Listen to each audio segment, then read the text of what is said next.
Apreciados amigos y hermanos en Cristo, vamos a presentar hoy el significado de los números de la Biblia y hablaremos acerca del número 4. Vamos a orar antes de empezar. Querido Padre, te rogamos que tú perdones nuestros pecados, que hagas tu voluntad en nuestra vida y que nos des entendimiento para comprender el significado de los números en la Biblia, tal cual es en tu voluntad. En el nombre de Jesús, amén. Bien, este es el estudio del número 4. Hemos visto pues que el número 4 es el primer paralelo de la creación. Llamamos paralelos a cada una de estas sumas que se encuentran en el quiasmo de la creación. Uno, 2, 3, 4 paralelos. Bien. Y pues estudiaremos el número 4 en función de esta suma de 1 más 3. ¿Qué significa el número 4 en la Biblia? Pues cualquiera que estudie el número 4 y empiece de otro modo, se va a dar cuenta que al final va a llegar aquí a lo mismo y debería sujetarse en verdad a este quiasmo de la creación. Le voy a decir después por qué. El número 4 significa básicamente cimiento estable, algo que es firme, que es seguro, fiable, confiable, un establecimiento. Y toda persona que obedece a Cristo, esa persona está sobre un cimiento estable, sobre una roca. Por lo tanto, también es característica a la persona de obediencia o confianza en la fe de Jesús. El 4 representa el cimiento o fundamento de la creación gracias a la piedra angular que la sostiene, según Job 28, versículo 4 al 7. La piedra angular es Cristo. Siempre el cuarto representa a Cristo. Todo aquel que cree y obedece a las palabras de Cristo se establece en él, que es la piedra angular, según 1 Pedro capítulo 2, versículo 7 al 8. Veamos pues que en el libro de Génesis, en el capítulo 1, versículo 14, el cuarto día hubo una cuarta separación. Y dice, para separar el día de la noche. Con esta separación se completa los 4 pares de cosas que son separadas durante la creación. El día de la noche, los cielos de las aguas, la tierra de los mares y la lumbrera mayor de la lumbrera menor y de las estrellas. Cuando uno suma estas separaciones, como son separaciones, y dice del día de la noche, los cielos de las aguas, etcétera, sumamos 2 más 2 más 2 más 2 y nos da 8. Siempre bajo este formato en la que siempre aparece el 3 más 1, 4, en cantidades de 2, por ejemplo, ¿no? Siempre aparece esa, esa suma inicial, el primer paralelo, pero en cantidades de números. Bien. El cuarto día es, pues, el fundamento de la existencia de todo lo creado en el mundo, como dijimos al comienzo de estos temas, porque sin la luna, sin el sol, inclusive, sin el sol, pues la luna no existe, ni tampoco los planetas, y si no hay las estrellas, tampoco existiría vida en la Tierra, así que son esenciales para la creación de este mundo. Pues con el cuarto vemos que todo se empieza a verse de esta manera, como vimos también, 1 más 3, 4, 4 más 3, 7, 7 más 3, 10, y bueno, todo continúa en un círculo. En Job 38, 4, 7, que es el pasaje al que nos hemos referido, como que el 4 es el cimiento de la creación gracias a la piedra angular, ahí dice, ahí encontramos justo cuatro preguntas de Job. 4 preguntas que Dios hace a Job, donde dice, ¿dónde estabas tú cuando yo fundaba la tierra? Házmelo saber si tienes inteligencia. Y empieza a preguntarle ciertas cosas que Dios hizo. ¿Quién ordenó sus medidas si lo sabes? ¿O quién extendió sobre ella cordel? ¿O sobre quién están fundadas sus bases? Se refiere a la tierra. O sea, los que siguen son son preguntas relacionadas con la obra que él hizo. ¿O quién puso su piedra angular cuando alababan todas las estrellas del alba y se regocijaban todos los hijos de Dios? Y justo la piedra angular cae como el 4. Hablaré un poco acerca de la relación de este 3 más 1 igual a 4, porque incluso hasta en las posiciones de los planetas, si yo contara desde aquí 1 más 2 más 3, obviamente, pero si contara estos 4 primeros que están aquí, me resultaría también que los 3 planetas más el Sol son 4, 3 más 1 igual a 4. Ahora, ¿pero qué es lo que en verdad representan estos?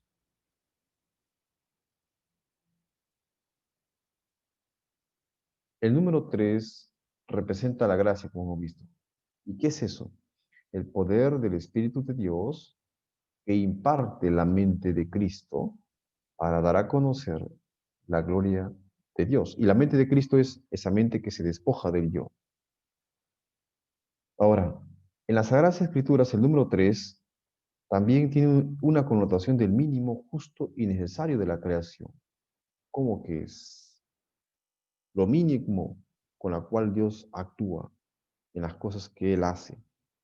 Y este mínimo tiene pues digamos, una influencia grande incluso en el campo de las ciencias naturales. Ahora, ¿qué es el número 3? Cuando hablamos acerca de gracia, es el regalo que consiste en lo mínimo, justo y necesario que Dios da a sus criaturas para que existan. Y este mínimo muestra que la creación fue hecha como un todo. Por eso es que es un mínimo. La creación fue hecha como un todo, como una unidad. Y entonces no pudo haberlo hecho sino a través de su palabra. Ahora, si este mínimo muestra que la creación fue hecha como una unidad y por lo tanto por una sola mente, de modo que no se muestre que otra mente tuvo que hacer algo más para que aquellas cosas existan, subsistan, sin aquella únicamente. Por lo tanto, el número 3 tiene como propósito presentar la gloria de quien lo creó e impartir aquella gloria. Y aquí he puesto los números porque finalmente eso es lo que va a suceder cuando terminemos en el quiasmo con el número 7. Bien, y tenemos pues que la Tierra justo tiene la tercera posición en planetas. Y este es un ejemplo que podemos dar. Lo que sucede en sí es que la Tierra ha sido creada para dar. La Tierra a la vez eh, es el lugar donde existe la vida. Y todas las cosas que en ellos hay no existen por sí no más por la casualidad, sino es para que la vida exista. Hay un principio llamado principio antrópico, que dice, que se estudia en la cosmología, y dice, si en el universo se deben verificar ciertas condiciones para nuestra existencia. Dichas condiciones se verifican ya que nosotros existimos. Deben existir esas condiciones ya que nosotros existimos. Ahora, si algo varía en estas condiciones, todo cambia. O sea, estas condiciones son parte de una unidad. Y de eso se trata el principio antrópico. La Tierra, por ejemplo, en su posición ocupa el lugar mínimo justo y necesario para su existencia de la vida. Es decir, que esta posición, que es parte de otras condiciones, como la posición de las estrellas, de los planetas o de la Luna respecto a la Tierra, es parte de una unidad.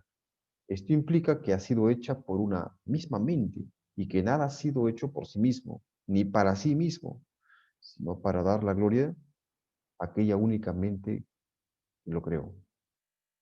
Así vemos pues que cómo es que se revela esta gloria de aquel que lo creó esta tierra, que es el tercer planeta, a través de sus creaciones, de la vida, las plantas, los peces, los animales y el hombre mismo, que también se despoja de sí mismo, de su yo, para dar la gloria de Dios, para manifestar la gloria de Dios y no para que se centre en el yo mismo, como que si todas las cosas hubieran sido solamente para Él y que se hayan quedado en Él mismo.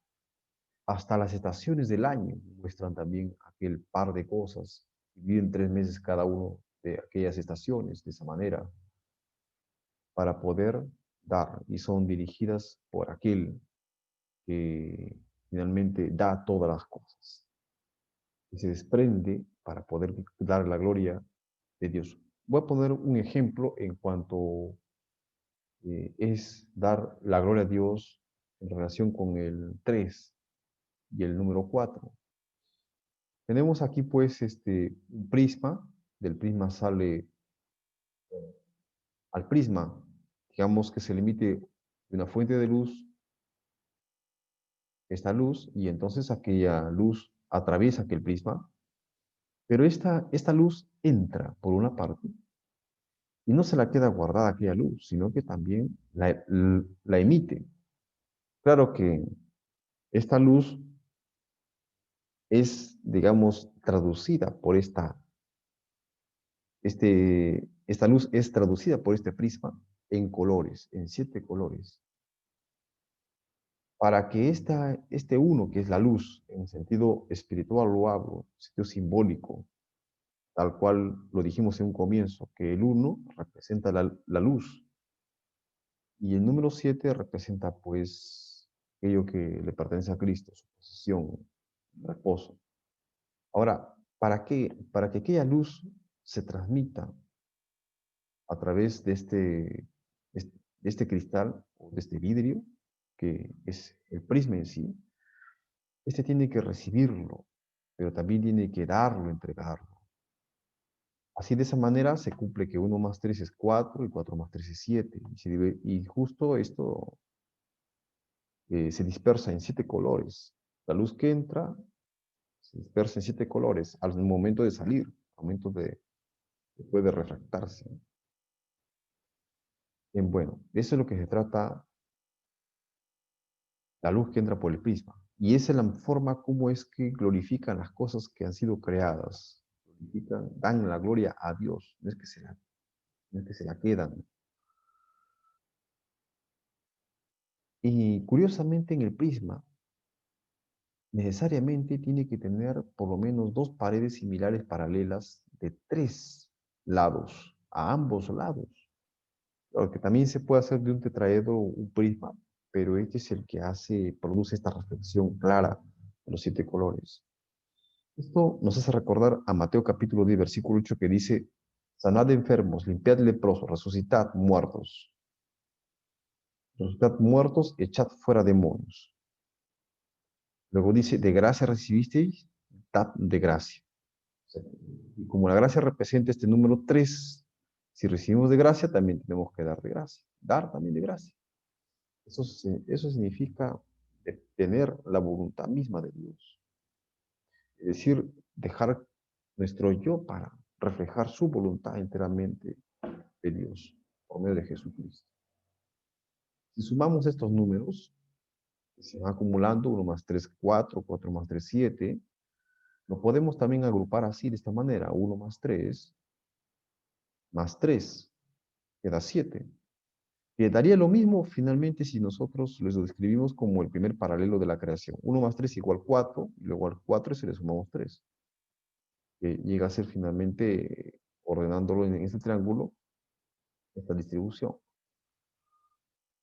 Bien. Ahora, en el libro de 2 de Corintios capítulo 4, versículo 6, nos habla también nos da un ejemplo de cómo en la naturaleza se produce esta reflexión de la luz. Dice: porque Dios, que mandó que de las tinieblas resplandeciese la luz. Bien, acá están las tinieblas y Dios mandó que de las tinieblas resplandeciese la luz. ¿Por qué? Por a través de las estrellas y también a través de la luna. Así que la luna no es que tenga su propia gloria, es decir, su propia luz, sino que aquella luz viene de parte del sol. Viene de parte del sol hacia la tierra. Es así como es que se produce. Como dice: porque Dios, que mandó que de las tinieblas resplandeciese la luz, es el que resplandeció en nuestros corazones para iluminación del conocimiento de la gloria de Dios, porque es ese propósito, en la faz de Jesucristo. Pues entonces Jesucristo, en su faz, es como un prisma también, que irradia aquella gloria, la luz misma que viene de Dios, y no es que se la retiene, sino que Él muere a su yo mismo en su humanidad, que representa aquella cruz, para dar aquella luz, y aquella luz era la vida de los hombres. Sin eso no se produce este número 7, que es el número del reposo, que es el número de la posesión de Cristo en nosotros. Ahora que cuando Cristo se posesiona en nosotros, se requiere de un número 3 más, de una suma de 3 más para que sea 10. Y de esa manera llega a ser el juicio de los hombres. Aquella luz se convierte en el juicio de los hombres. El prisma capta esa gloria de la luz del sol y la traduce en rayos que sí podemos apreciar, en este caso a través de los colores del arco iris, que son 7. Es así como es que Dios se revela al hombre. Así que eh, Dios se quiere revelar al hombre, pero si es que se revelaría al hombre, la gloria de Dios nos pasaría como tendríamos, tal vez, haría en nosotros aquel efecto, o tal vez moriríamos, un efecto que no podemos resistir. La única forma de hacerlo sería solamente a través de Cristo. Como dice A.T. Jones en su boletín, el número 20, haciendo un comentario acerca de lo que estamos hablando, o sea, comentario acerca del libro de 2 Corintios 4:6. Todo cuanto necesita Dios a fin de que el hombre pueda ver y conocer su gloria es un prisma a través del cual brille. En Jesucristo eso queda plenamente garantizado. Necesita también algún material en donde pueda caer y ser reflejados esos rayos que atravesaron el prisma, a fin de hacerlos visibles para las personas. Os prestaréis para que brillen sobre vosotros esos rayos de la gloria de Dios, tal como resplandecen a través del bendito prisma que es Jesucristo. Permitid que esos rayos de la gloria de Dios caigan sobre vosotros, a fin de que los hombres mirándoos puedan ver reflejada la gloria de Dios. Eso es lo que se requiere de nosotros. O sea, necesitamos prestarnos también nosotros un prisma, ¿no? Todo cuanto necesita Dios a fin de que el hombre pueda ver y conocer su gloria es un prisma a través del cual brille. Y nosotros también necesitamos de la misma manera un prisma en el cual podemos reflejar aquellos rayos que salen de la gloria de Dios por medio de la faz de Jesucristo. Nosotros también tenemos que ser como aquellos que recibimos y damos también, pero salimos de esa manera como que también eh, Cristo queda en nosotros, su carácter queda en nosotros inmaculado a través de este juicio. Bueno, si contamos todos los números que se forman para que sea este 10, vemos pues que es la suma de estos 3 más 3, incluso podemos escribir así como nos da el paralelo de la creación, 1 más 3, más 3, más 3. 1 que está aquí, más el 3, más el 3, más otro 3 más, para que se dé el número 10.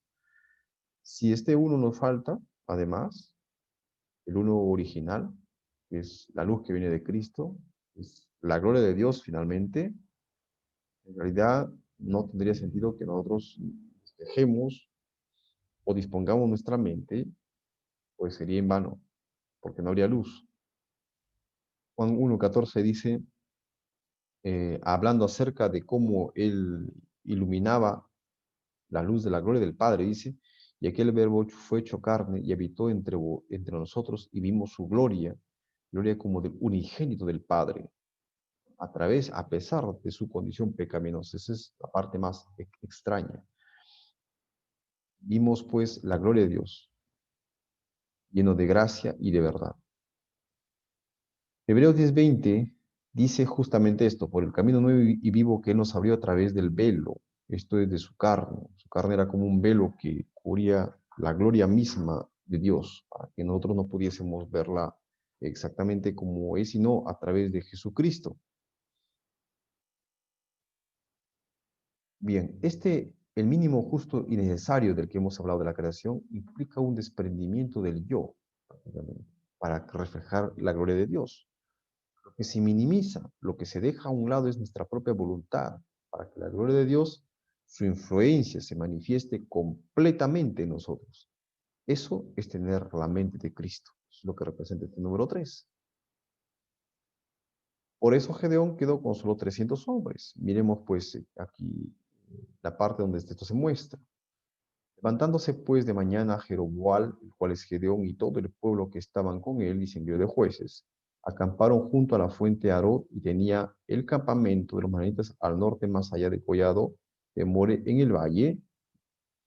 Y Jehová dijo a Gedeón, contigo, el pueblo que está contigo, le dice, es mucho para que yo entregue a los madianitas. Fíjate cómo le dice, es mucho para que yo entregue a los madianitas en su mano. No sea que se alabe Israel. Esta es la parte contraria, el yo. No sea que se alabe Israel contra mí diciendo, mi mano me ha salvado. Ahora pues haz pregonar en oídos del pueblo diciendo, quien tema y se estremezca, madrugue y devuélvase desde el monte de Galad, y se devolvieron del pueblo como 22,000 y quedaron 10,000. Bien, y Jehová dijo a Gedeón, aún es mucho el pueblo, llévalos a las aguas y ahí te los probaré. Y del que yo te diga, vaya este contigo, irá contigo. Mas de cualquiera que yo te diga, este no vaya contigo, el tal no irá. Entonces llevó el pueblo a las aguas, y Jehová dijo a Gedeón, cualquiera que la mire las aguas con su lengua, como lame el perro, aquel pondrás aparte, asimismo a cualquiera que se doblare sobre sus rodillas para beber.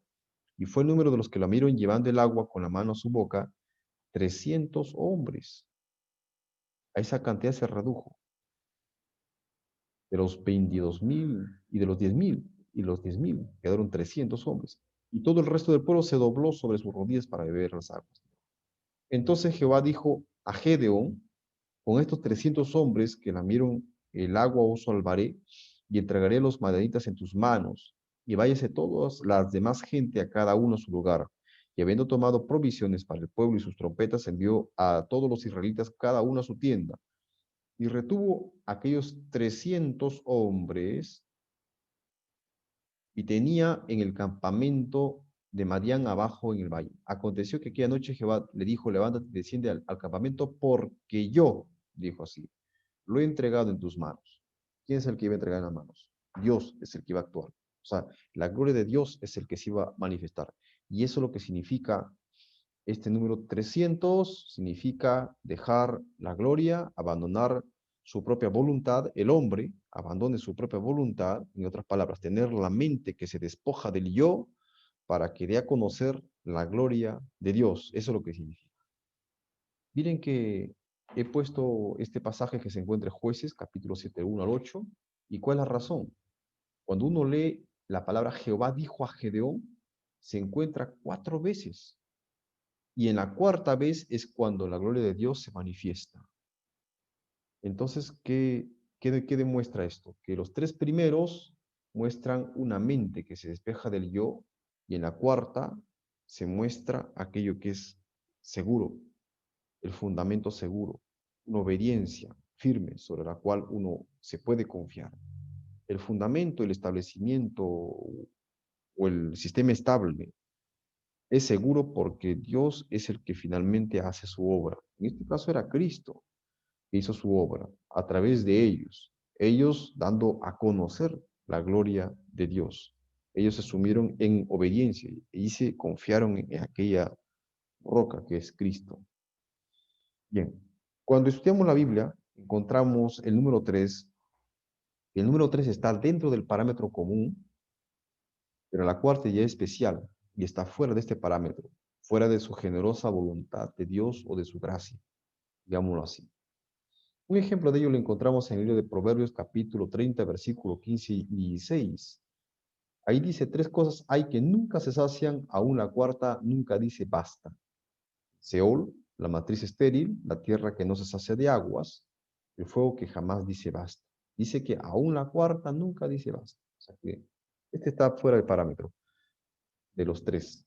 Luego dice, 3 cosas me son ocultas, aún tampoco será cuarta. Miren cómo es que disocia la cuarta.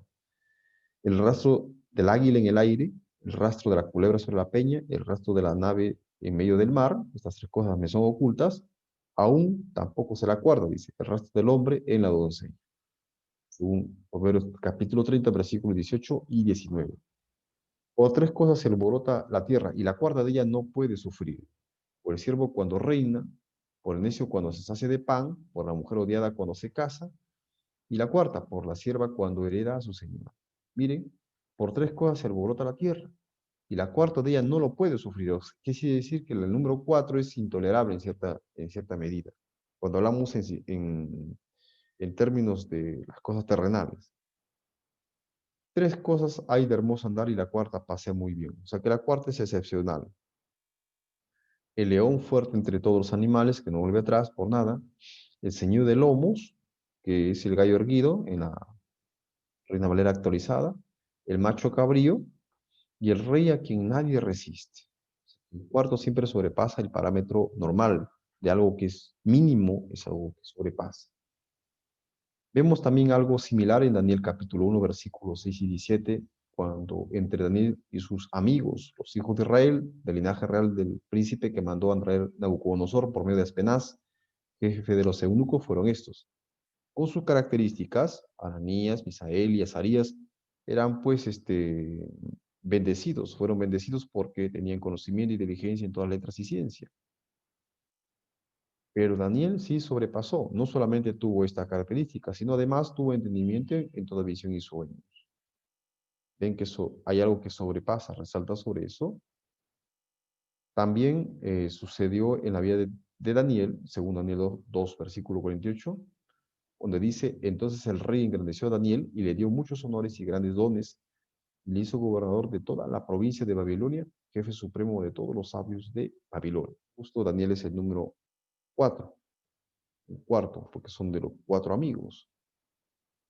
Ahora, en muchos textos de la Biblia se hallan 4 números, de los cuales el primero es especial porque tiene relación con Cristo, y los 3 restantes con su generosa voluntad o su gracia. Bien, y esa generosa voluntad, que es la gracia, como le decía, es el poder del Espíritu Santo que tiene como propósito hacer de la mente de Cristo que se despoja del yo, a fin de glorificar a Dios a través de aquella mente, de aquel corazón. Un ejemplo tenemos de 3 más 1 igual a 4, donde el cuarto representa a Cristo, lo tenemos en Lucas capítulo 20, versículo 9 al 18. Hay 2 ilustraciones juntas respecto al cuarto elemento allí. Una que es la parábola de la viña o de los labradores malvados, del versículo 9 al 16, y la segunda que habla acerca de la piedra reprobada, en los versículos 17 y 18. Veamos. En Lucas capítulo 20, versículo 9 al 16, habla sobre esta parábola. Comenzó luego a decir al pueblo esta parábola. Un hombre plantó una viña, la arrendó a los labradores y se ausentó por mucho tiempo. De su tiempo envió un siervo a los labradores para que le diesen el fruto de la viña, pero los labradores le golpearon y le enviaron con las manos vacías. Volvió a enviar otro siervo, mas ellos a ese también golpeando y afrentando le enviaron con las manos vacías. Volvió a enviar un tercer siervo, y ojo aquí cómo anota la palabra tercer siervo. Mas ellos también a este echaron fuera, herido. Entonces el señor de la viña dijo, ¿qué haré? Enviaré a mi hijo amado. ¿Quién es su hijo amado? Según lo que representan los símbolos en esta parábola, indudablemente representa a Cristo. Quizás cuando le vean a él le tendrán respeto, mas los labradores al verle discutían entre sí diciendo, este es el heredero, venid, matémosle, para que la heredad sea nuestra. Y le echaron fuera de la viña y le mataron. ¿Qué pues les hará el señor de la viña?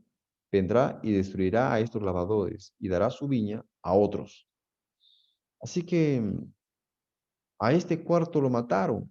¿Para qué? Para ponerse ellos en lugar del cuarto. O sea, en lugar de este cuarto, vinieron y reinaron estos hombres a quienes Dios les había dado. En este caso, este grupo selecto de los líderes de Israel es como que tomaron el poder en lugar de Cristo. Entonces, ¿qué hizo Dios, el Señor? Vino y lo destruyó. La idea de destruirlos es para dar su viña a otros.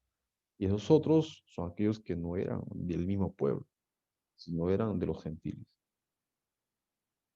Bien, en el versículo 9 al 16, el dueño de la viña, que se ausentó al comienzo, envió 3 siervos, pero en la cuarta vez envió a su hijo mismo, es lo que hemos dicho. Y ahí vemos una suma en el orden de los envíos, 3 más 1 igual a 4, donde el cuarto a quien envió es Cristo mismo. Vemos pues 3 siervos más el hijo del dueño, 3 más 1 igual a 4, pero el cuarto representa a Cristo. Esto Este cuarto tiene a la vez relación con, con lo que Jesús viene a decir después del versículo 16. Dice después, mirándolo él, mirándolo dijo, ¿qué pues es lo que está escrito? La piedra que desecharon los edificadores ha venido a ser cabeza del ángulo. Acerca de este texto hay muchos relacionados con aquella piedra angular. ¿Por qué es que Jesús vendría a hablar acerca de que ha venido cerca ese del ángulo? ¿Por qué es que vendría Jesús a hablar acerca de la piedra que desecharon los edificadores? Y tendría que relacionarlo con su hijo amado que lo mataron cuando él llegó después de haber enviado a sus tres siervos. Aquella piedra angular se encuentra en varios textos, como en Salmo 118, 22, Hechos capítulo 4, versículo 11, Mateo 21, versículo 33 al 46, Marcos 12, 1 al 12, Lucas 20, 9 al 19, 1 Corintios 3, 9 al 17 y 1 Pedro 2, 4 al 8. En todos esos textos se encuentra la piedra del ángulo que representa a Cristo mismo. Bien, este es el uno es la luz, la verdad, y los que son hijos de luz, los que le obedecen a él, representa este cuatro mismo, es lo que vamos a demostrar después. En la creación, hemos visto ya que la piedra angular también pues, es el 4, pero hablemos acerca de este pasaje, que está en Lucas 20, versículo 17, de la piedra angular, sobre la cual edificaron los constructores. Dice en Lucas 20, 18, termina así diciendo, todo el que cayere sobre aquella piedra, después de leer el versículo 17, será quebrantado, dice. En griego dice, será hecho añicos, mas que sobre quien ella cayere le desmenuzará. Y vemos pues que esta piedra especial podría haber sido esta, por ejemplo, que no tiene igual uniformidad con las tres restantes. Y por ser especial es que es apartada, fue apartada. Y de esa manera 3 más 1 igual a 4. Primera de Pedro, capítulo 2, versículos 5 al 8, por ejemplo, nos dice de qué manera es que uno puede tropezar en esta piedra. Dice allí, vosotros también como piedras vivas, sed edificados como casa espiritual y sacerdocio santo para ofrecer sacrificios espirituales aceptables a Dios por medio de Jesucristo. Por lo cual también contiene la escritura, he aquí pongo en Sión la principal piedra del ángulo escogida, preciosa, y el que creyere en él no será avergonzado. Para vosotros, pues, los que creéis, él es precioso, pero para los que no creen, la piedra que los edificadores desecharon ha venido a ser la cabeza del ángulo. La piedra que los edificadores desecharon. Aquí aparece justamente una curiosidad, que hubieron edificadores que desecharon esa piedra. Y esa piedra venía a ser la cabeza del ángulo, como decir, la piedra principal. Y además, piedra de tropiezo y roca que hace caer. ¿Por qué? Porque tropiezan en la palabra, siendo desobedientes, a lo cual fueron también destinados. O sea que tropiezan en qué? En la palabra. ¿Por qué? Porque desobedecen ¿a quién? A la palabra de Cristo. Algo más. En Mateo 11, versículo 6, ya se ve anunciado este tropiezo. Cuando Jesús le dijo, dice, los ciegos ven, los cojos andan, los leprosos son limpiados, los sordos oyen, los muertos son resucitados, y a los pobres es anunciado el Evangelio. Y bienaventurado es aquel que no haya tropiezo en mí. ¿De qué manera podríamos hacer tropiezo en Jesús? Cuando Él nos dice nos dice nuestras verdades, en sus consejos, reprensiones para nuestro bien. Sin embargo, nosotros no consideramos sus palabras porque no nos conviene. Bien. Acá tenemos un ejemplo de quién representa aquella roca. Indudablemente es Cristo.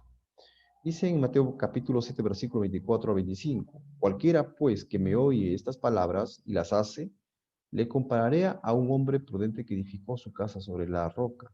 Miren, ahora empezamos a contar esto. Descendió lluvia, vinieron ríos, 2. Soplaron vientos y golpearon contra aquella casa. Justo en el cuarto habla acerca de la casa. Y no cayó la casa, obviamente, porque estaba fundada ¿sobre qué? Sobre la roca.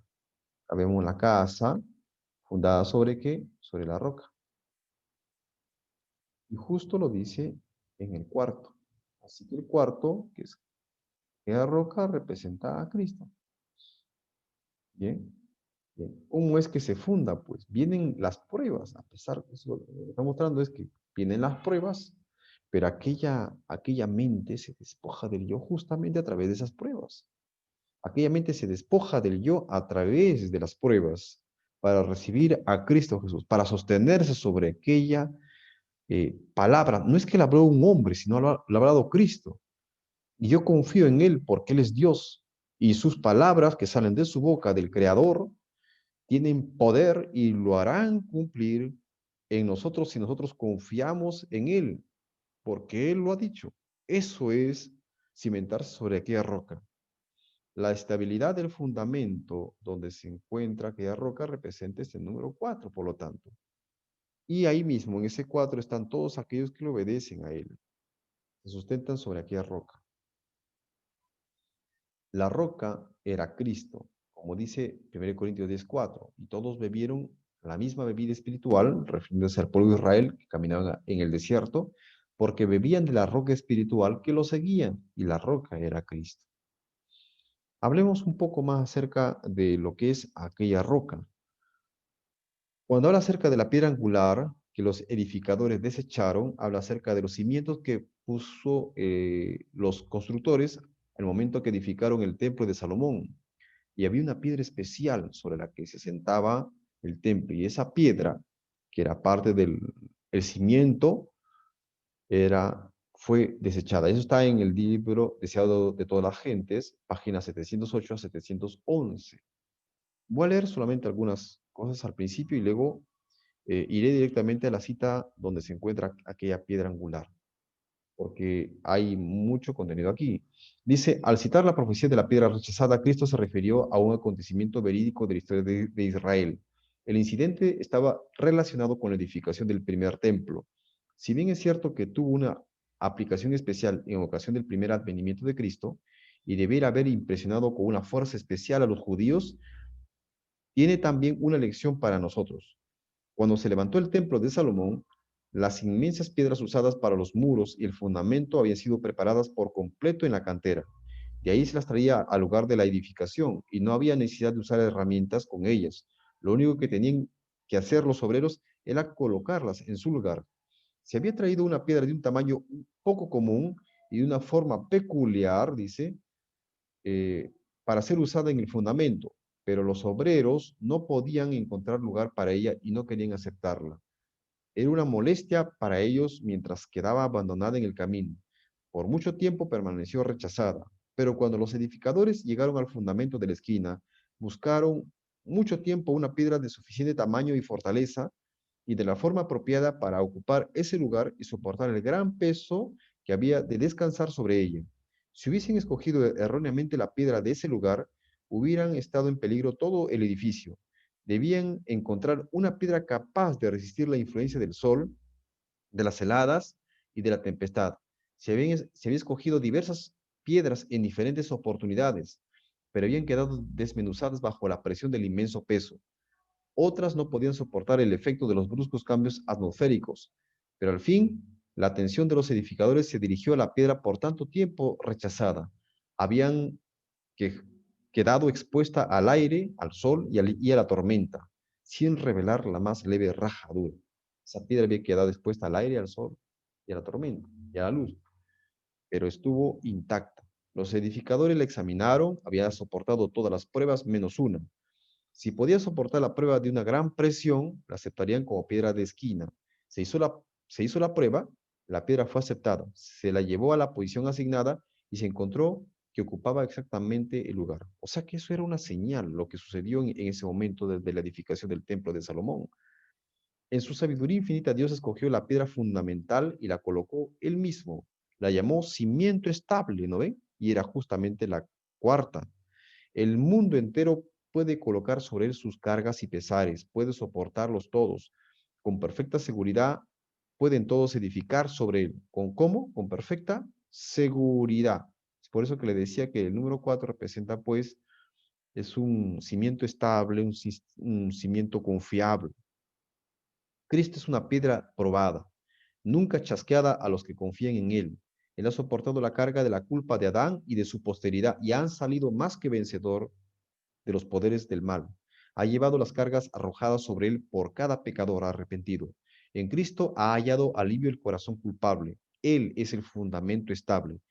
Todo el que deposita en Él su confianza descansa perfectamente seguro. En su sabiduría infinita, Dios escogió la piedra fundamental y la colocó Él mismo, la llamó cimiento estable. El mundo entero puede colocar sobre él sus cargas y pesares, puede soportarlos todos, con perfecta seguridad pueden todos edificar sobre él. Cristo es una piedra probada, nunca chasquea a los que confían en él. Voy a saltarme a la siguiente cita. Dice, en la profecía de Isaías se declara que Cristo es un fundamento seguro y a la vez una piedra de tropiezo. El apóstol Pedro, escribiendo bajo la inspiración del Espíritu Santo, muestra claramente para quienes es Cristo una piedra fundamental y para quienes una roca de escándalo. Sí, pero habéis gustado que el Señor es benigno, al cual allegándoos piedra viva reprobada, cierto de los hombres, pero elegida de Dios, preciosa. Vosotros también, como piedras vivas, sed edificados en una casa espiritual y un sacerdocio santo para ofrecer sacrificios espirituales, agradables a Dios por Jesucristo, por lo cual también contiene la Escritura, y aquí pongo en Sion la principal piedra del ángulo, escogida preciosa, y el que cayere en él, no será confundido. Y después es a honor a vosotros que creáis, más que para los desobedientes, la piedra que los edificadores reprobaron, esta fue hecha la cabeza del ángulo y piedra de tropiezo y roca de escándalo que a aquellos que tropiezan en la palabra siendo desobedientes. Otro ejemplo del número 4, del 3 más 1, 4, lo encontramos en los 6 mandamientos. Los 3 primeros que se encargan del destierro del yo para, pues, aceptar a Cristo. Pero ellos no pueden desterrar del yo a sí mismo, no pueden cambiar su corazón. Solamente Cristo lo puede hacer en ellos. Es por eso que contemplando a Cristo es posible esto, a fin de que nosotros podamos establecernos en Él. Una vez que entonces el yo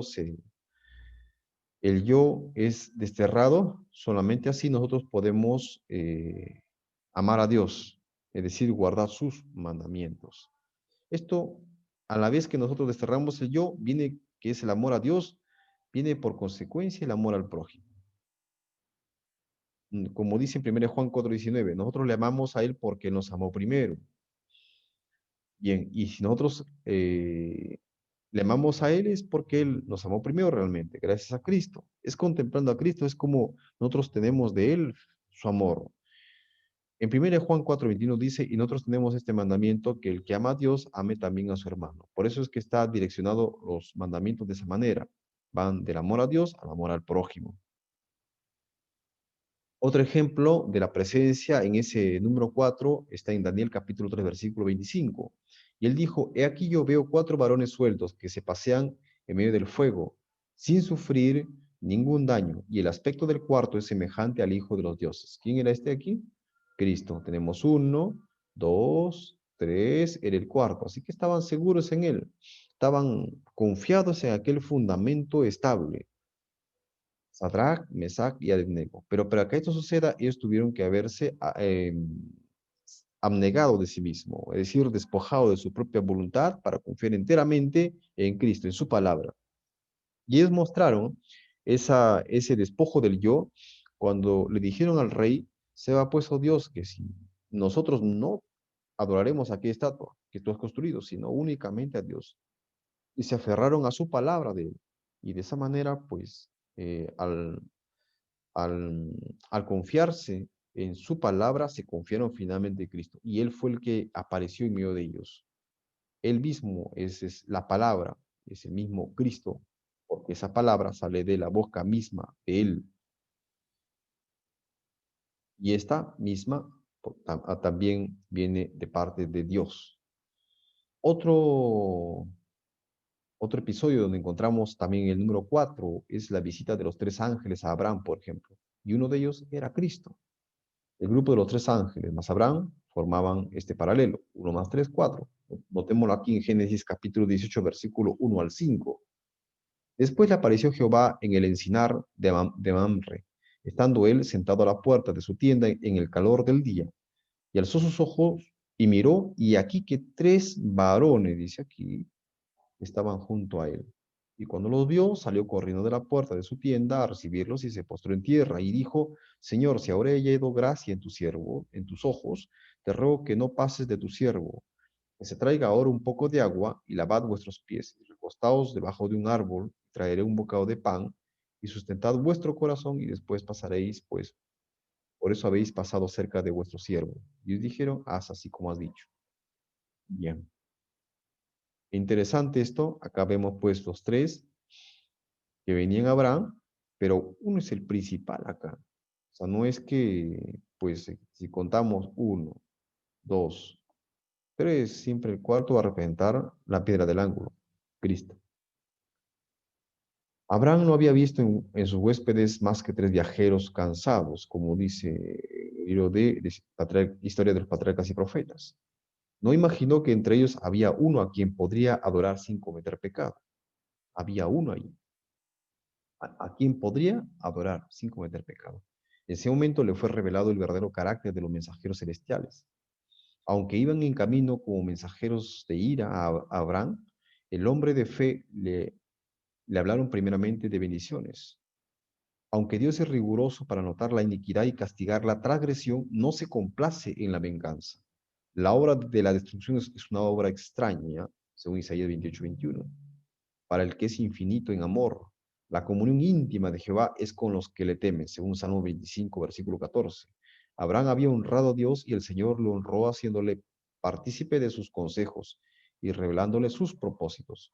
Encubriré yo a Abraham lo que voy a hacer, dijo el Señor. 18, 17 al 33. Dios conocía bien la medida de la culpabilidad de Sodoma, pero se expresó a manera de los hombres para que la justicia de su trato fuese comprendida. Antes de descargar sus juicios sobre los transgresores, iría él mismo a examinar su conducta, si no habían traspasado los límites de la misericordia divina. Traspasado los límites. Eso significa 3 más 1, 4, traspasar los límites. Les concedería todavía más tiempo para que se arrepintieran, si es que ellos no habían traspasado esos límites de su misericordia. Dos de los mensajeros celestiales se marcharon dejando a Abraham solo con aquel a quien reconocía ahora como el Hijo de Dios. Y el hombre de fe intercedió en favor de los habitantes de Sodoma. Una vez los había salvado mediante su espada, ahora trató de salvarlos por medio de la oración. Lot y su familia habitaban aún allí, y el amor desinteresado que movió a Abraham a rescatarlo de los elamitas trató ahora de salvarlo de la tempestad del juicio divino, si era la voluntad de Dios. En la página 118. Otro pasaje donde encontramos el número 4 está en Lucas capítulo 6, versículo 20 al 26. Jesús presenta en el cuarto punto el nombre de los pobres como desechados. Es por causa de Cristo mismo, precisamente porque el mundo ve a aquellos pobres en la imagen de Cristo y es finalmente a Él a quien desecha. Jesús habla acerca de las bienaventuranzas, de 4 bienaventuranzas, y lo pone en contraste con otras 4 que no son bienaventuranzas, sino más bien, digamos, de gracias. Bien, luego dice, bienaventurados los pobres, dice. Bienaventurados los que tienen hambre, bienaventurados los que lloran. Esto está en Lucas capítulo 6, versículo 20 al 26. Ahí lo pueden encontrar. Y al final dice, bienaventurado, sus nombres son desechados como malo por causa del Hijo del Hombre. Por causa del Hijo del Hombre. Y acá lo tenemos a Cristo.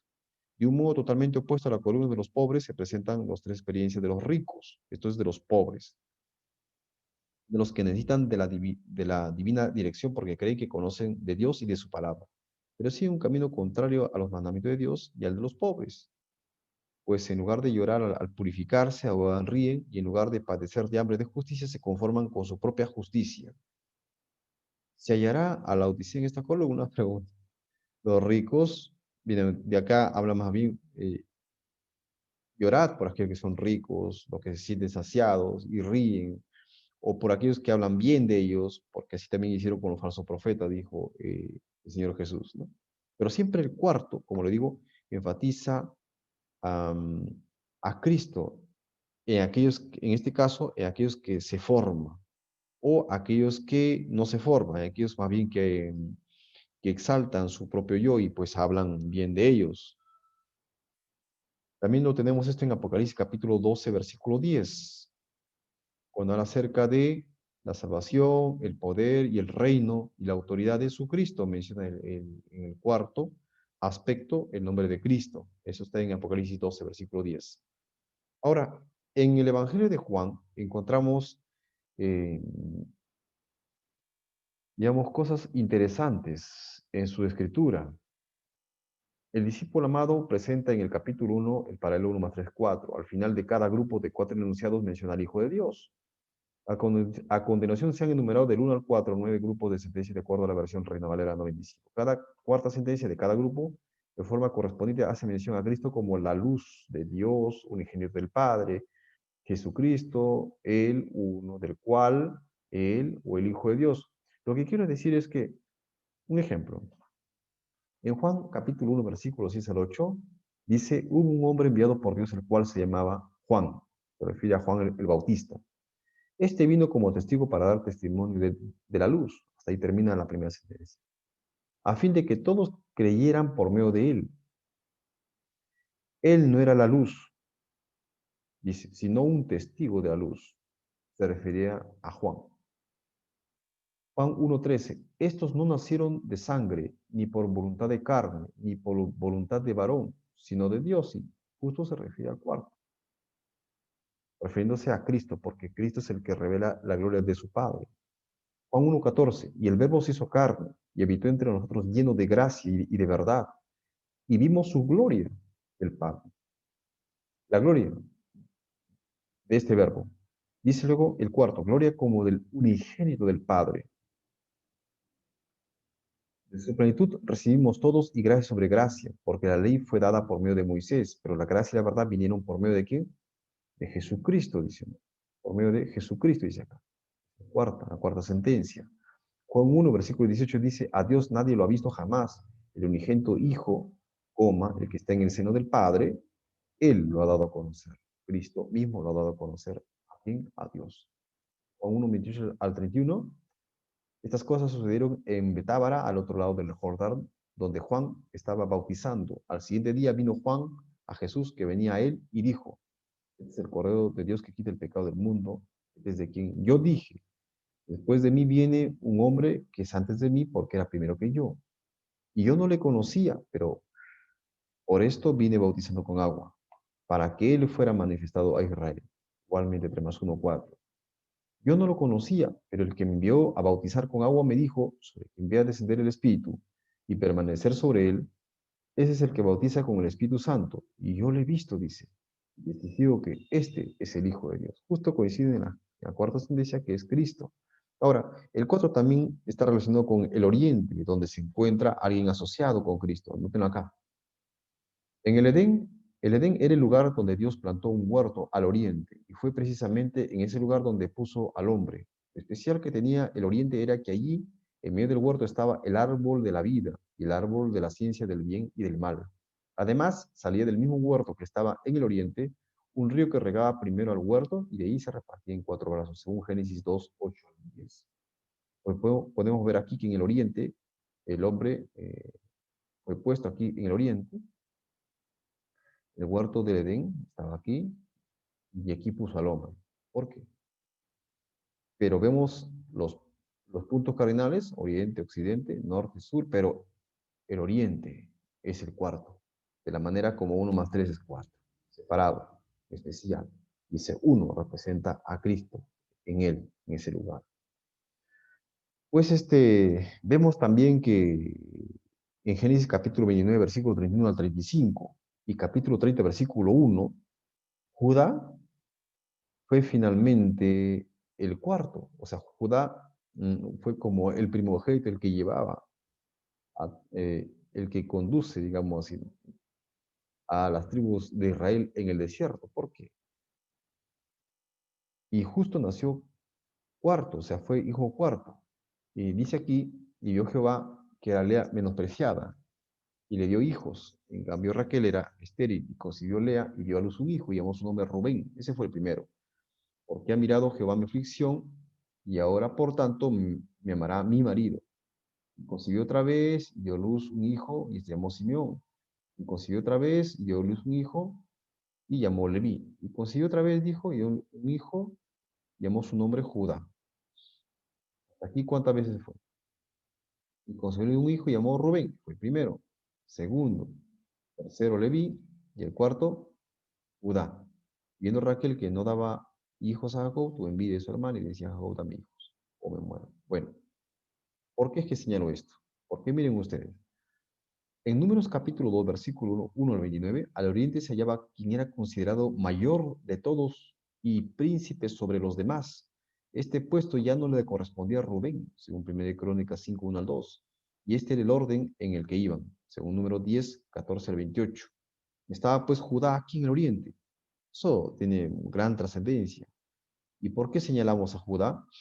Porque cuando Judá partía, en el mismo lugar iba también Isaacar y Zabulón y las demás tribus iban siguiéndole atrás, siempre en ese orden.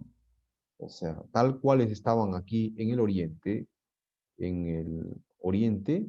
este, digamos así, ¿no? Lo seguían. Y aquí vemos también 3 más 1, que es el oriente, igual a 4. En cambio, en Ezequiel capítulo 48, versículo 31 al 35, vemos pues también que en el oriente se encuentra no Judá, sino se encuentra José, como que José es el tipo de lo que es Jesús. El oriente pues es el lugar donde también dice en Zacarías 14:4, y se afirmarán sus pies en aquel día sobre el monte de los olivos, se refiere a Cristo, que está enfrente de Jerusalén al oriente. Ezequiel 44, 1 al 2. Me hizo volver hacia la puerta exterior del santuario, la cual mira hacia el oriente y estaba cerrada. Y me dijo Jehová, esta puerta estará cerrada, no se abrirá ni entrará por ella hombre, porque Jehová, Dios de Israel, entró por ella. Estará por tanto cerrada. O sea, es el lugar por donde Dios entra. ¿eh? Ellos, habiendo oído al rey, se fueron y aquí la estrella que habían visto en el oriente, en el oriente. ¿Dónde estaba la estrella? Que señalaba a Jesús, donde nació Jesús, en el oriente. Iba delante de ellos estrella, hasta que llegando se detuvo sobre donde estaba el niño Jesús. Mateo 2, versículo 9. El número 4 está relacionado con la obediencia a las palabras de Cristo, como hemos visto antes. Pero aún vamos a señalar un poco más, todavía algo acerca de este significado. Mateo capítulo 12, versículo 50 dice, porque cualquiera que hace la voluntad, o sea, los que le obedecen, cualquiera que hace la voluntad de mi Padre, dice este texto, está en los cielos, ese es mi hermano, mi hermana y mi madre. Mira cómo es que Jesús se considera entre ellos también su familia. Mi hermano, mi hermana y mi madre. Son hasta ahí 3. Pero como son parte de la familia de Jesús, con él son 4. ¿Quiénes son estos finalmente? Los que hacen la voluntad de mi Padre. Y él también no hace la voluntad de su Padre, bueno, Jesús mismo. Él es el primero. Así que todos ellos forman parte de esto, ¿no? Pero dice ellos son los que hacen la voluntad del Padre. Se refiere al número 3. Por eso que el número 3 está relacionada con la palabra voluntad también. La voluntad de Dios. Pues se despojan de sí mismo para hacer su voluntad, ¿no? Y este cuarto, y eso es lo que quería señalar, es Cristo. Señala a Cristo. Y señala la obediencia, es decir, aquellos que hacen la voluntad del Padre. Y esto decimos porque también lo dice acá en Lucas 8, versículo 21. Él entonces respondiendo le dijo, mi madre y mis hermanos son los que oyen la palabra de Dios y la hacen. Eso es justamente obediencia. Eso es lo que dice Mateo 2:50, que vamos a repetir. Está relacionado con la obediencia, la palabra de Dios prácticamente el 4. Dios que le obedece. Bien. En la parábola del sembrador, que ya hemos leído antes, vemos que hubieron 4 casos. En Mateo 13:19 dice que la tierra representa el corazón del hombre y la semilla, la palabra del reino. Bien. Ahora, las semillas cayó en la primera tierra, que era junto al camino, en la segunda tierra en pedregales, luego entre espinos, y en la cuarta en buena tierra, donde la palabra, que es la semilla, se implantó y creció. Es la palabra del reino. Creció un buen terreno, de donde prácticamente este cuarto germinó, se entiende que germinó, y fructificó, y se hizo una planta grande y dio fruto a 30, 60 y 100 por uno. Es un árbol grande. ¿Y esto qué representa? Pues el carácter de Cristo formado en ellos.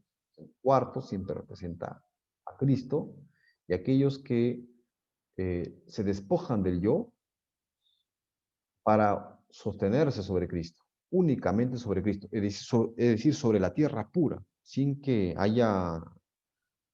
ellos establezcan su propia justicia, sus propias obras, sino se confían o se establecen en Cristo mismo.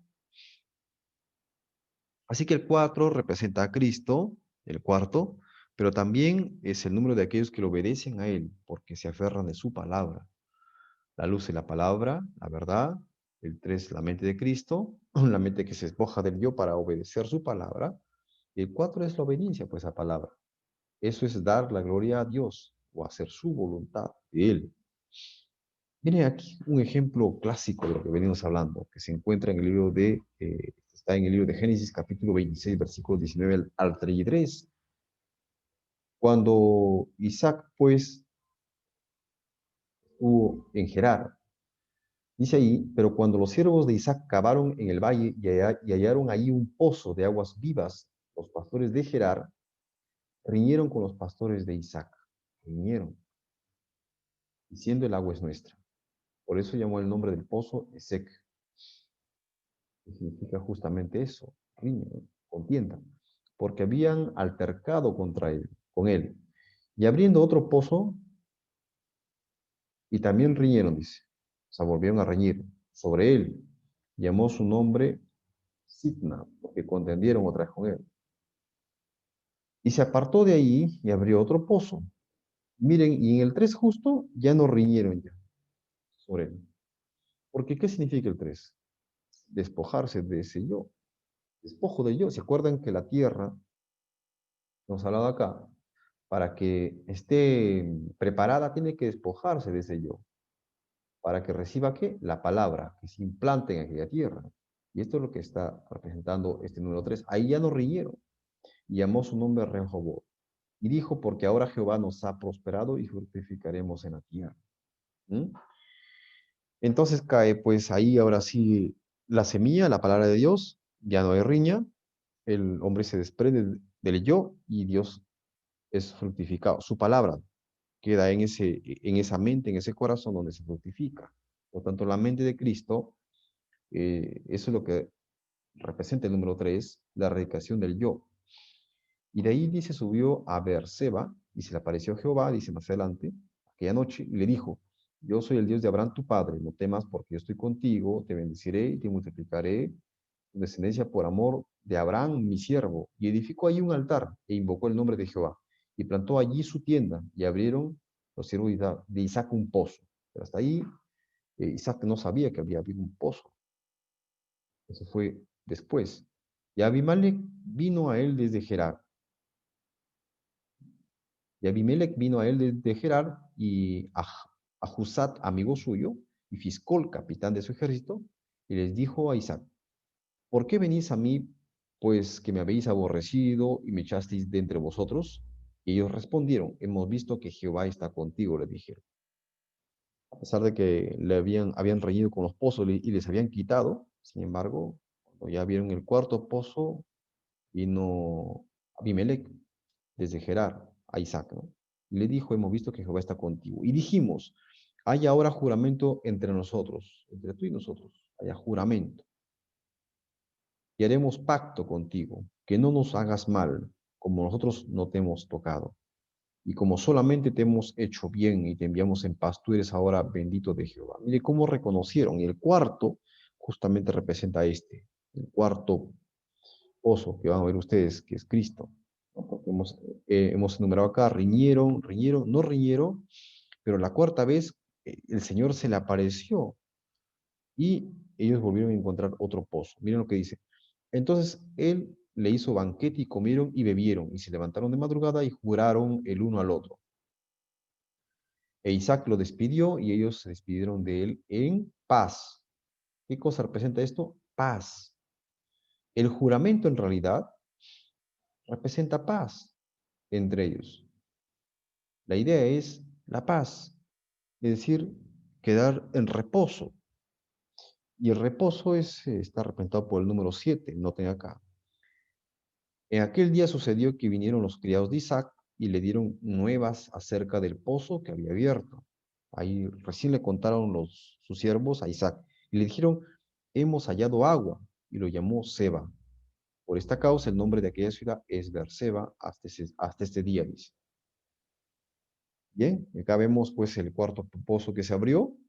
Beersheba se llama pozo de 7 o el séptimo pozo, también le llaman pozo del juramento. ¿Qué les parece esto? Hay una relación, ¿no? Porque justamente el número 7, pues es el número que se da a la paz o al reposo que se tiene, cuando ya no hay conflicto. Y que si es el número del juramento, también igual tienen relación, a que ambos serían en realidad válidos. Bien, pero la idea es que en el cuarto es ahí cuando Cristo se manifestó. Vemos aquí pues, porque son 3 pozos, 3 más 1 igual a 4. Y ellos estuvieron ahí estables, confiados en Dios, obedecieron prácticamente a Dios. Bien, pero también el número 4 representa todo lo contrario. También puede representar desobediencia, rebelión incluso en contra de Cristo, soberbia en contra de la palabra de Dios, o establecerse o confiarse o apoyarse en algo que es vano, algo que va a caer finalmente, ¿no? Como aquellos que se establecen en estas grandes ciudades, por ejemplo, ¿no? O como aquellos que se establecen en este mundo, van. Mateo capítulo 7, versículo 26 al 27, dice, pero cualquiera que me oye estas palabras y no las hace, mira aquí como a quién va a comparar, le compararé a un hombre insensato que edificó su casa sobre la arena. Y ahora vienen las pruebas. Descendió lluvia, vinieron ríos, soplaron vientos y dieron con ímpetu contra aquella casa, que es la cuarta. Más uno, 4, pero acá vemos que los 3 se manifiesta pues la mente, y la mente se desarrolla a través de las pruebas, porque esta lluvia, ríos, vientos, representan las pruebas en realidad. Y es a través de las pruebas que se forma la mente de Cristo en la persona. Y el 4, que es la casa, representa aquella piedra, aquella casa que estaba fundada, pero si es que está fundada sobre la roca es bueno. Pero esta casa cayó, dice, porque, y fue grande su ruina, porque no está, porque estaba fundada sobre qué? Sobre la arena. Eso es lo que pasó. Entonces, también significa el 4, como también el 4 se refiere a un establecimiento o alguien que se establece en Cristo por confiar en Él, en su palabra, también significa algo que se desestabiliza, algo que se destruye, que se desmorona, también significa eso, ¿ya? Y que prácticamente pierde todo porque su cimiento no es estable. Y la roca es Cristo, finalmente, dice 1 Corintios 10:4. En Mateo 7:24 y Mateo 7:26 dice que relacionando también con esta parábola, dice, cualquiera pues que me oye estas palabras y las hace, representa la justicia de Cristo porque son 2 veces que se repite, en contraste con Mateo 7:26 que dice, pero cualquiera que me oye estas palabras y no las hace, también lo vimos en el libro de Lucas, esta misma parábola. Representa la justicia propia, porque es el número 2 y como el número 2 representa la justicia, entonces, como vimos en un tema anterior respecto al número 2. Pero acá vemos un contraste, ¿no? Porque 2 están en contra de 2, aunque la suma sea 4, sin embargo, mmm, son contrarios ambos. El número 4 representa desobediencia cuando no nos desprendemos del yo, debido a la incredulidad o a la ausencia de fe. Eso es en primer lugar. Como dice el libro de Hebreos también, en el capítulo eh, 4, versículo 1, que es por ausencia de fe y de incredulidad que nosotros eh, no creemos y finalmente no vamos a entrar a su reposo. Génesis capítulo 19, versículo 26 muestra esta triste historia de desobediencia. Cuando dice, entonces la mujer de Lot miró atrás, a espaldas de él, y se volvió estatua de sal. ¿Cuántas personas pues salieron de Sodoma? Fueron 4. Tenemos pues sus 2 hijas, y Lot, 1, 2, 3. Pero hubo una cuarto que desobedeció, pues volvió y miró atrás a la ciudad que estaba ardiendo en llamas. De esta manera tenemos 3 más 1, 4, que también es símbolo de desobediencia. ¿Por qué? Normalmente es de obediencia este cuarto, pero aquí es desobediencia porque está en contra de la palabra de Cristo. Eh, lo tenemos también en Jueces capítulo 16, versículo 15 y 17, esta forma de desobediencia. ¿Quién fue el que desobedeció en este caso? El que desobedió fue Sansón. Vemos acá la palabra, vemos acá que fue probado 4 veces, Sansón. Bueno, fue probado, claro, bien. Y Dalila dijo a Sansón, yo te ruego que me declares en qué consiste tu gran fuerza y cómo podrás ser atado para ser dominado. Y le respondió Sansón, si me ataren con 7 mimbres verdes que aún que no estén enjutos, entonces me debilitaré y seré como cualquiera de los hombres. Con 7 mimbres ya prácticamente me pueden poseer a mí, significa este número 7. Pueden gobernar. O simplemente el poder que hay en mí se va, ¿no? Entonces Dalila dijo a Sansón, hasta aquí fue la primera vez que fue probado. He aquí tú me has engañado y me has dicho mentiras. Descúbreme pues ahora, te ruego, cómo podrás ser atado. Y él le dijo, si me ataren fuertemente con cuerdas nuevas que no se hayan usado, yo me debilitaré y seré como cualquiera de los hombres. Pero le volvió a mentir. Y luego la tercera vez. Y Dalila dijo a Sansón, hasta ahora me engañas y tratas con mentiras. Descúbreme pues ahora cómo podrás ser atado. Él entonces le dijo, si te tejieres 7 guedejas de mi cabeza con la tela y las asegurares con estaca. 7 otra vez. Como le digo, el número 7 que significa en este caso es el número que indica desposesión. Es decir, para el caso de Sansón, cuando él pierde la fuerza, el poder, que significa despojar. Todo lo contrario del número 7 significa posesión también. Porque cuando Cristo te posee completamente y estás ahí como poseído, es ahí cuando entramos a su reposo. Y ahora viene la cuarta prueba. Y ella dijo, ¿cómo dices yo te amo cuando tu corazón está conmigo? Ya me has engañado 3 veces, le dice. Repite el número 3 aquí. Muy bien. Mira cómo es que ella cuenta el número 3. Y no me ha descubierto aún en qué consiste tu gran fuerza. Y aconteció que presionándole ella cada día con sus palabras e importunándole su alma fue reducida a mortal angustia.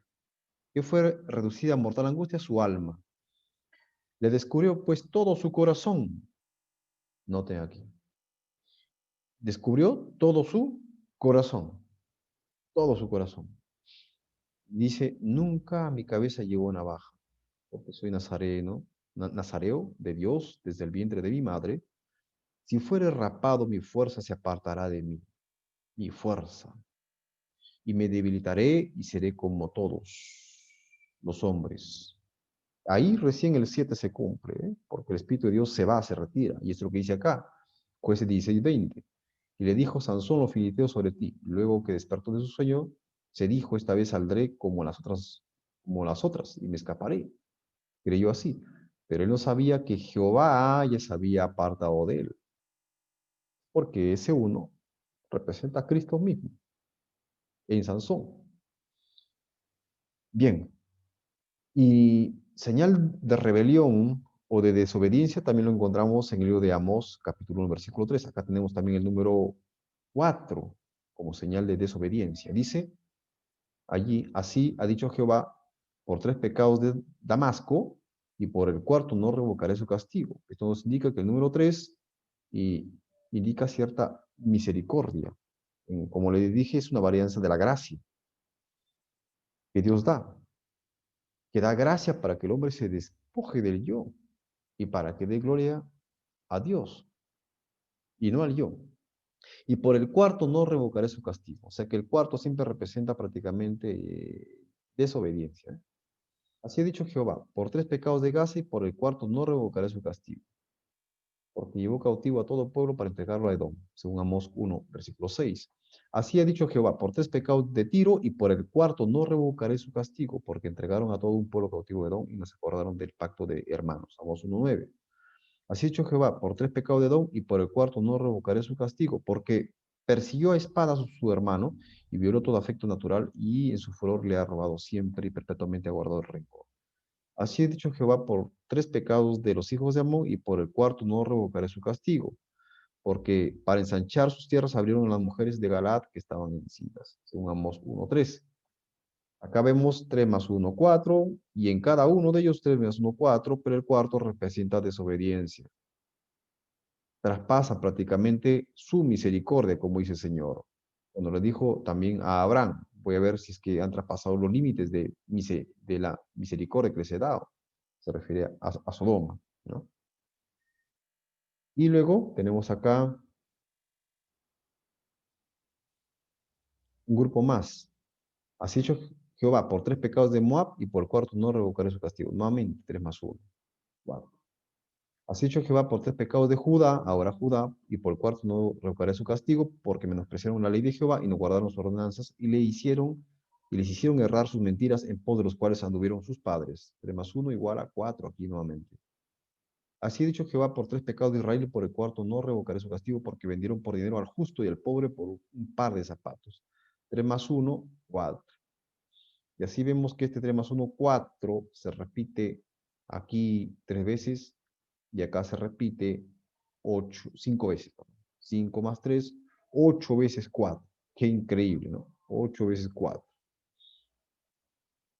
Entonces, tenemos acá que también hasta una suma increíble tenemos de 8 veces 4. Y cuando tenemos un número 8 significa la vida de Cristo. Pero 8 veces 4. Podemos incluso 4 veces 8, ¿no? Al revés. 1, 2, 3, 4, 5, 6, 7 y falta un 1. Acá lo tenemos, ¿no? Entonces, todo esto que está acá, 4 veces 8, da 32 veces prácticamente, ¿no? En la que hay una repetición de 3 más 1, 3 más 1, 3 más 1, 3 más 1. Y bueno, eh, y el 3 más 1, 4, eso es lo que significa. Significa que pues han traspasado los límites de su misericordia, de su gracia, que Dios les otorga para despojarse del yo y más bien aceptar su palabra y obedecer. También tenemos eso similar se encuentra en el libro de Isaías. Notemos que en el libro de Isaías, en el capítulo 9 y también el capítulo 10, tenemos la frase, su mano está extendida 4 veces. 4 veces. También es una señal de desobediencia, ¿no? Y dice, sin mí se inclinarán entre los presos y entre los muertos caerán. Y con todo esto ha cesado su furor, sino que todavía su mano está extendida. 4, porque está señalando pues la rebelión de su pueblo. Y Dios va a actuar para destruir más bien aquello que se opone a la palabra de Dios, en este caso a Cristo mismo. En Daniel 2, versículo 27 y 28 también vemos pues un símbolo de rebelión cuando vemos acá a sabios, astrólogos, magos y adivinos. Vemos 4 personajes. Ellos no lo pueden revelar, le dice Daniel, le dice al rey, hablando acerca de su sueño. Acá hay algo especial en Daniel capítulo 7, versículo 10, donde se muestra pues las 4 bestias. El león es el primero, el oso el segundo, el 13 es el leopardo, y la cuarta bestia, espantosa y terrible en gran manera, sale fuera del parámetro, en realidad sale fuera de los límites de la misericordia de Dios. De él sale el cordón pequeño. Acá tenemos 3 más 1, 4. Pero ¿qué pasa? Viene el juez y luego finalmente da su condenación sobre esta cuarta bestia, la derrota, la elimina, la destruye y da su poder a los hijos de Dios Altísimo. Cristo la entrega a quien pertenece. Vemos también ese símbolo de cuarto, de rebelión o de desobediencia, de soberbia. contra Dios en el caso de Pilato.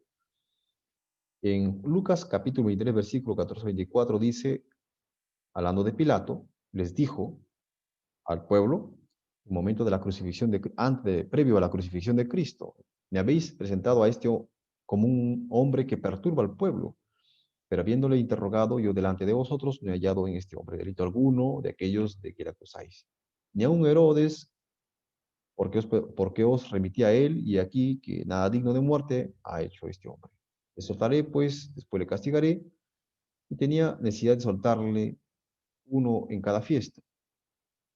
Mas toda la multitud dio voces a una diciendo, fuera con este y suéltanos a Barrabás.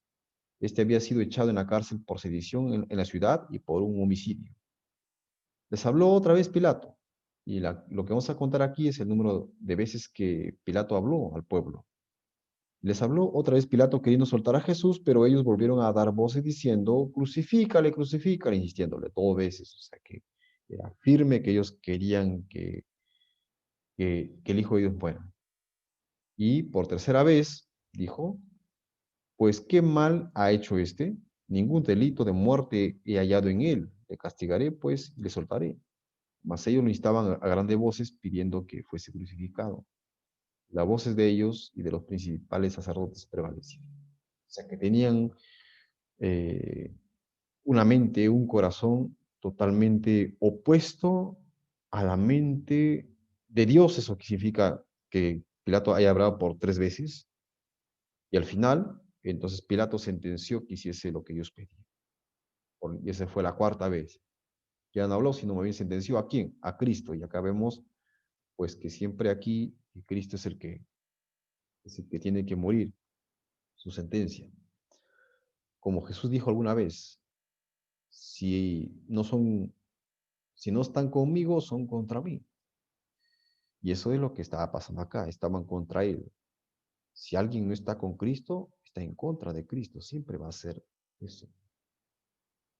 También lo encontramos en Daniel capítulo 3, versículo 15, pero no directamente, sino indirectamente como la forma de 7. Vemos pues que Nabucodonosor mandó a construir una estatua para que la adoren. Y hubieron 3 varones que no se quisieron postrar delante de la estatua. Entonces él mandó que al oír el son de la bocina, de la flauta, del tamboril, de la arpa, del salterio, de la zampoña y todo instrumento de música, os postréis y adoréis la estatua de oro que el rey Nabucodonosor ha levantado. Eso dice en Daniel 3:5. O sea, que él mandó que después que se oiga el sonido de estos 7 instrumentos de música, se postren. Pero esto lo mencionó 4 veces. 1, 2, 3, 4. Entonces, en la tercera vez vino una denuncia en contra de esos 3 varones que no se postraron. Pero en la cuarta, mira lo que dice, ahora pues estáis dispuestos para que al oír el son de la bocina, la flauta, el tamboril, el arpa, el salterio, la zampoña y todo instrumento de música, os postréis y adoréis esta estatua que he hecho, le dice Nabucodonosor a los 3 siervos de Dios, a Mesac, Sadrach y Abednego. Eso lo dijo en la cuarta. O sea, trajo a ellos ante su presencia y volvió a repetir las mismas frases y los mismos 7 instrumentos por 4 vez y les dio como su sentencia y les dijo, porque si no la adoraréis, en la misma hora seréis echado en medio de un horno de fuego ardiendo. Dio su sentencia de muerte. Si es que no adoraban la estatua que él había construido. Sabían que ellos que únicamente podían adorar a Dios, ¿no? ¿Y qué Dios será aquel que os libre de mis manos? O sea, que estaba en contra de quién? De Cristo. Es por eso que Cristo se manifestó en ese horno de fuego ardiente. Estaba ahí. La tenemos pues 3 veces 7 y la cuarta vez, pues, la cuarta vez se manifestó Cristo aquí, ¿no? En que esta es una rebelión contra Cristo, pero Cristo se manifestó justo en esta cuarta vez, más bien para deshacer de los planes del rey. Bien. Vemos pues en Números capítulo 15, versículo 1 al 12, encontramos una lista de animales de sacrificio y el cuarto se menciona al macho cabrío. Cordero, el carnero, el novillo y el cuarto el macho cabrío. Es como que está fuera de la serie, aunque sirve para expiación, pero estás fuera del conteo. Ahora, noten aquí algo interesante. El macho cabrío, que hemos visto antes que está fuera de la serie, también relacionado con el 3 más 1, 4, obviamente, lo encontramos en una profecía que está en Daniel capítulo 7, habla de león, oso, leopardo, la cuarta vez espanto terrible, también hemos leído esto, pero en Daniel capítulo 8, 1 al 25, habla pues de la visión del carnero y del macho cabrío. Ya hace una diferencia grande entre ellos, ¿no? Daniel mira pues el carnero en Daniel 8:20, Levítico 16:24, los reyes de Media y de Persia, eh, pues según esto, el carnero representaba a esto, al, al, a los reyes de Media y de Persia, ¿no? Y Ciro que era rey de Media, Darío era rey de Persia. Eh, pues lo que sucede aquí, y voy a explicar directamente lo que sucedía, que este carnero dice que tenía dos cuernos, uno era más alto que el otro y el más alto creció después. Mientras que macho cabrío vino del poniente, tenía un cuerno notable, pero fue quebrado. En su lugar salieron cuatro cuernos notables, hacia los cuatro vientos del cielo. Miren, noten aquí, hacia los cuatro vientos del cielo. O sea, prácticamente quería establecer su gobierno en contra de Dios. Y de uno de ellos salió un cuerno pequeño. Este carnero, sin ir a más, dice que iría con los cuernos al poniente, al norte y al sur. Pero, ¿qué es lo que quería? Eh, ese, dice, uno era más alto que el otro y el más alto creció después. O sea, ese otro alto, con ese iría con los cuernos al poniente, al norte, al sur. Representa la Roma pagana, según Daniel capítulo 8, versículo 9. Mientras que el macho cabrío dice, de uno de ellos salió un cuerno pequeño que creció mucho al sur, al oriente y hacia la tierra gloriosa. O sea, fue un poco más allá todavía. Dice que creció mucho al sur, hacia el oriente, que ya saben que el oriente es el cuarto, y hacia la tierra gloriosa, como que señalando a Cristo, ¿no? Se refería, pero ahora se refiere al cuerno pequeño, después de hablar acerca de este macho cabrío, ¿no? Su rebelión se extendió más allá de este cuerno pequeño y fue hacia el oriente mismo, a atacar la tierra gloriosa, pues se iba en contra de Dios. Bueno, hasta aquí hemos terminado con los ejemplos de lo que es el número 4. Ya saben que se refiere, pues, el número 4 se refiere a qué? Se refiere a un cimiento estable, se refiere al establecimiento. ¿Y quiénes se establecen en él? Aquellos que le obedecen, aquellos que obedecen sus palabras. Por eso es señal también de obediencia a las palabras de Cristo. Aquellos que confían en su palabra se establecen en él, en aquella roca, que es Cristo mismo. Y eso es lo que hemos visto al comienzo, pues, de las definiciones que hemos presentado, pues, al comienzo, que es lo que significa este número 4. Entonces, pues, si ese 4 representa establecimiento, pues entonces ese número 4 representa un establecimiento o un cimiento estable, seguro, donde tenemos que confiar sobre Él. Tenemos que confiar en Jesús, porque cuando Él lo dice es porque es seguro y lo va a hacer así. Bueno, que el Señor nos acompañe, que el Señor nos bendiga en este estudio de la palabra de Dios, que nosotros podamos continuar profundizando más en este tema del significado de los números de la Biblia. Amén.